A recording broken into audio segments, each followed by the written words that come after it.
성공하는 사람들의 10가지 습관. 우리는 대부분 성공을 갈망한다. 스스로 성장에 대한 욕구도 당연히 있을 것이다. 이미 성공한 사람들은 그걸 이루기 위해 기꺼이 더 많은 노력을 기울인 사람들일 것이다. 그렇게 뛰어난 퍼포먼스를 내는 사람들은 무엇이 달랐던 건지 10가지로 줄여서 확인해본다. 이 인생은 곧 게임이다. 사람들이 성장하지 못하는 이유 중 하나는 심리적으로 안전지대에서 벗어나지 않으려 한다는 것이다. 성장을 위해 리스크를 감수하기보다 현재의 안전을 추구하기 때문이다. 하지만 인생을 게임이라고 생각해보라. 그렇다면 아마 새로운 챌린지 혹은 퀘스트에 조금 더 도전하게 될 것이다. 높은 성취를 이룬 사람들은 그렇게 게임처럼 성장하는 과정을 즐기고 그 리스크도 기꺼이 감수한다. 그리고 가장 중요한 것은 이로 인해 삶은 더 재미있어질 수도 있다는 것이다. 이 실패에도 불구하고 계속해서 시도한다. 인생에서 실패와 실수는 피할 수 없다. 다만 계속 성장하는 사람들의 다른 점이라면 실수하거나 실패해도 다시 도전한다는 점이다. 아무것도 하지 않으면 아무 일도 일어나지 않는다. 즉 시도하지 않으면 아무것도 이룰 수 없게 된다. 따라서 성공하고 싶다면 계속해서 시도를 멈추지 않는 것은 필수이다. 성장은 점진적으로 이루어지고 지속적인 시도만이 결국 성공이라는 보상을 줄 수 있다. 3. 재능에만 의존하지 않는다. 사람들은 성공한 사람들의 재능에 감탄하곤 한다. 그러나 그 뒤에 수많은 노력들이 필요했을 거라는 점은 생각하고 싶어 하지 않는다. 노력이라는 게 얼마나 어려운 일인지 잘 알기 때문에 누군가의 성공이 재능 때문이라고 쉽게 합리화하고 싶어 한다. 다시 말해 인생은 늘 도전이며 목표에 도달하려면 지속적인 노력과 끈기가 필요하다. 어떤 목표를 달성할 재능이 없다고 말하는 건 핑계일 뿐입니다. 높은 성취를 이룬 사람들은 자신이 통제할 수 있는 것, 즉 열심히 매일 계속 개선할 수 있는 능력에 중점을 둔다. 노력하는 것이 바로 능력인 것이다. 타고난 재능에만 의지하여 성공하는 사람은 많지 않다. 매일매일 거듭하는 노력의 순간들이 중요하다는 점을 생각하고 매일 발전하기 위해 노력해야 한다. 4. 성장 마인드셋을 가지고 있다. 세상에는 두 종류의 마음가짐이 있다. 먼저 고정 마인드셋은 자신의 재능과 자질이 이미 고정되어 있다고 믿는 것이고, 성장 마인드셋은 노력을 통해 자질과 재능이 발전할 수 있다고 생각하는 것이다. 그렇다면 높은 성취를 이룬 사람들은 어떤 마음가짐을 가지고 살아가나? 높은 성취를 이룬 사람들은 자신의 잠재력을 이끌어내기 위해 자신을 계속 발전시킨다.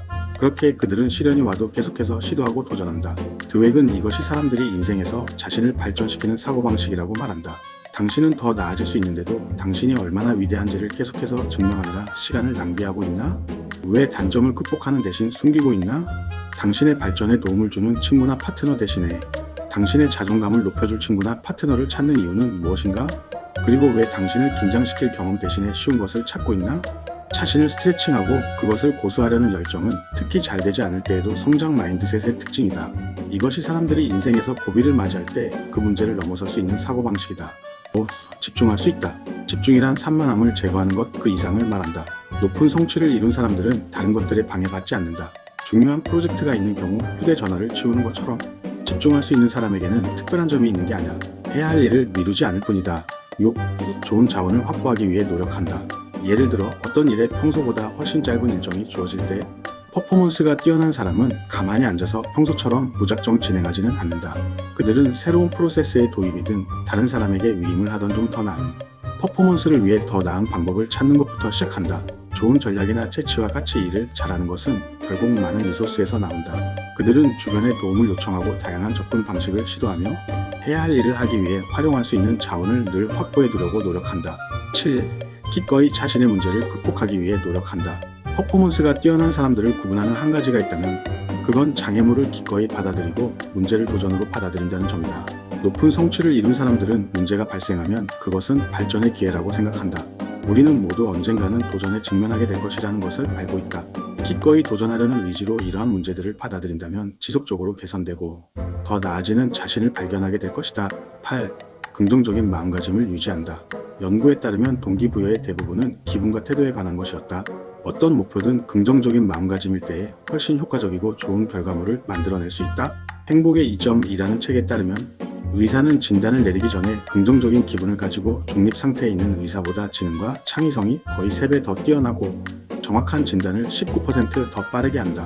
낙관적인 영업사원은 비관적인 영업사원보다 56% 더 많이 판매한다. 수학 성취도 시험을 보기 전에 행복감을 느끼도록 준비된 학생들은 중립적인 또래보다 훨씬 우수한 성적을 낸다. 우리의 두뇌는 문자 그대로 부정적이거나 중립적일 때가 아니라 긍정적일 때 최고의 성능을 발휘하도록 고정되어 있다. 성공하는 사람들은 모든 상황을 가능한 한 낙관적으로 보려고 노력한다. 이것은 현실을 외면하거나 어려운 상황을 회피한다는 것과는 다르다. 다만 그들은 부정적인 마음에 집착하는데 시간을 낭비하지 않는 것이다. 대신 부정적인 상황에서도 배울 수 있는 것이 있으며 그것이 어떻게 결과에 도움이 될 수 있는지 살펴볼 뿐이다. 곧 책임을 회피하지 않는다. 목표를 달성하지 못하는 데에는 여러 가지 이유가 있을 수는 있다. 동기가 부족하거나 시간이 적절하지 않거나 자원이 부족하거나 등등이다. 하지만 결국 변명일 뿐이다. 성취가 높은 사람은 상황이나 다른 사람 핑계를 대지 않고 스스로 부족했던 점에 대해 책임을 진다. 10. 그들은 자원을 체계적으로 활용한다. 우리에게 가장 소중한 자원은 시간이다. 무슨 일이 되었든 시간과 에너지 없이는 아무것도 이루어낼 수 없기 때문이다. 결국 시간을 어떻게 체계적으로 사용하는지에 따라서 그 성취가 달라질 수 있다는 말이다. 모든 대단한 일도 작은 시작에서 시작되며 실제로 어떻게 되는지는 매일의 습관으로 결정된다는 말이 있는 것처럼 모든 큰 일은 작은 시작에서 시작된다. 모든 습관의 씨앗은 하나의 작은 결정이다. 하지만 그런 결정이 반복될수록 습관이 싹트고 더 강해진다. 뿌리가 스스로 뿌리를 내리고 가지가 자란다. 나쁜 습관을 고치는 일은 우리 안에 있는 커다란 떡갈나무를 뽑는 것과 같다. 그리고 좋은 습관을 만드는 일은 하루에 한 송이씩 섬세한 꽃을 피우는 것과 같다.